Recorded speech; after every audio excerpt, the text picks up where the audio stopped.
Okay.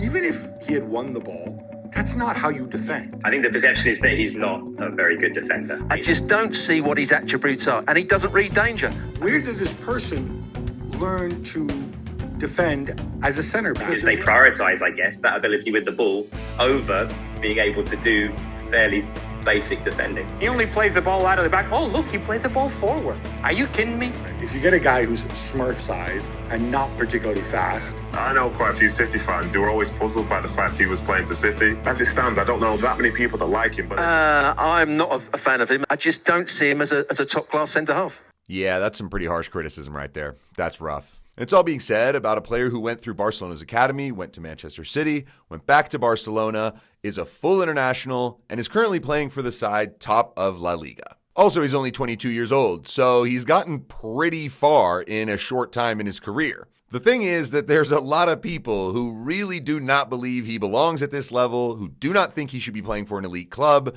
and that he's simply not good enough. And weirdly, sometimes it's players like these who sort of carve out these pretty good careers. I mean, Harry Maguire is a really good example. I can think of Sergi Roberto and also Thomas Muller, because when he arrived on the scene, everyone was like, what exactly does this guy do? I mean, yeah, okay, he scores a couple lucky goals here and there, but like, what's he actually good at? So the player we're talking about here is Eric Garcia, Spanish international, currently playing for Girona. And according to his critics, he can't defend, can't read the game, can't read danger, isn't good in the air, and can only play 10 to 15-yard passes. He's not particularly quick. He's not particularly good in the air. He's okay on the ball. Yesterday, he played quite well when he came out with the ball. He started later on in the second half, starting their moves, but he had all the time in the world to play at that particular point. Those things Eric Garcia doesn't do consistently well. He doesn't. Now, look, these people are not blind. Eric Garcia has been caught up in some pretty bad defensive errors. He's had some matches where he really has not been good, but I think overall most people just do not look at him as a center back. What it doesn't explain is why Pep Guardiola's Man City would bring him over,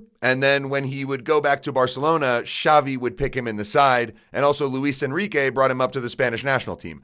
None of that makes sense for a player who is just not any good. So you do really wonder what happens behind the scenes. Is he like magnificent in training, but then for some reason can't do on a match day? It's such a curious case, because as it stands, I don't know that many people that like him, but in the same breath, Pep Guardiola likes him, Xavi likes him, and the Spanish manager likes him. So let's take a couple steps back here. Eric Garcia, he came through La Masia at Barcelona, and then at the age of 16, he went to Man City. In his first year there as a 16-year-old, he was captain of the under-18s. What that does is say that he shows a lot of leadership, he shows a lot of maturity.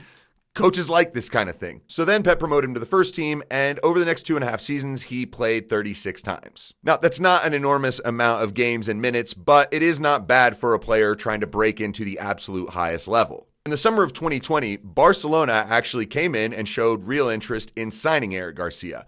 Man City were like, we don't really want to lose another center back, even though they had just plonked $40 million down for Nathan Ake. Man City offered him a contract extension, which he turned down. Barcelona came in for a late bid on deadline day. Man City turned it down to keep him for the rest of the season, but the following summer, he did go to Barcelona on a free transfer. Pep Guardiola said that they really did not want to lose Eric Garcia. They didn't want him to leave. I mean, you could really sweeten the pot. It's Man City. They have the way to offer a contract that it's really tough to turn down. Now, for Eric Garcia, he's got to be looking in front of him going, it's going to be a while before I can solidify myself in this Man City team. Maybe I should go to Barca where there's a dumpster fire going on. Now, this is right after Messi left, Ronald Koeman's in charge, and in November of that season, It's time to go! he gets the axe, Xavi takes over. And as Barcelona were trying to figure out how to get out of this hole, Joan Laporta went full levers action, decided to mortgage half of the club's finances for the future, and sign a whole bunch of players. Included in that mix were Jules Koundé and Andreas Christensen. That's direct competition for Eric Garcia. And look, he must have stepped up to the challenge because he did play 24 games in that season. I know there were injuries all over the place for Barcelona, but they ended up winning La Liga. Barcelona did not win this title because they had amazing attacking and Robert Lewandowski was setting records. They were lauded for a staunch, sturdy, stout defensive unit that did not give up many goals. For a large portion of the season, they were on course for a record for goals conceded. And Eric Garcia was a part of that. But he did get a fair amount of criticism the entire time. Eric Garcia cannot be the starting center back for Barcelona, for Manchester City, for Spain, or for anybody who considers themselves an elite team around the world. There were even newspapers claiming Robert Lewandowski wanted him benched and did not think he was good enough to play for the team,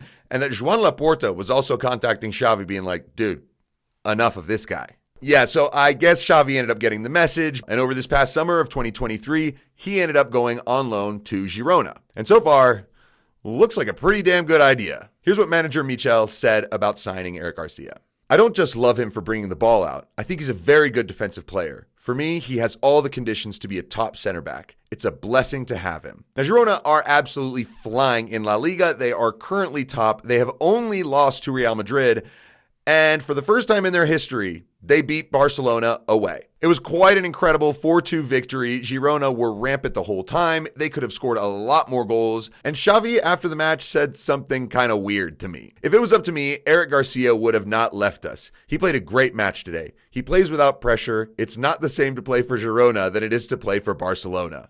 Is that a compliment? I don't know. It's like, bro, yeah, you can play really, really well when there's no pressure on you. Yeah. But also, Xavi, if it was up to you, Eric Garcia would not have left.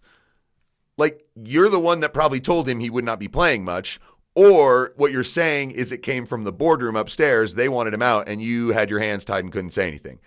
Either way, that's not a good look. So Eric Garcia gets this little bit of redemption, and we'll see how far Girona go. I mean, it's possible they could do a Leicester. Eric Garcia could be sitting with his second La Liga title. Now, for me, he's all right, but some defenders in their early years were definitely not considered that great. Not everyone gets to be Matthias de Ligt, who at 19 is like the toast of the town. There's guys like Virgil van Dijk, who took until they were 26, 27 to really turn up and show everyone how good they were. Who knows? Maybe it'll happen with Eric Garcia. Let me know what you think. Thanks for stopping by. I'm Sebastian North. This is Campfire Football.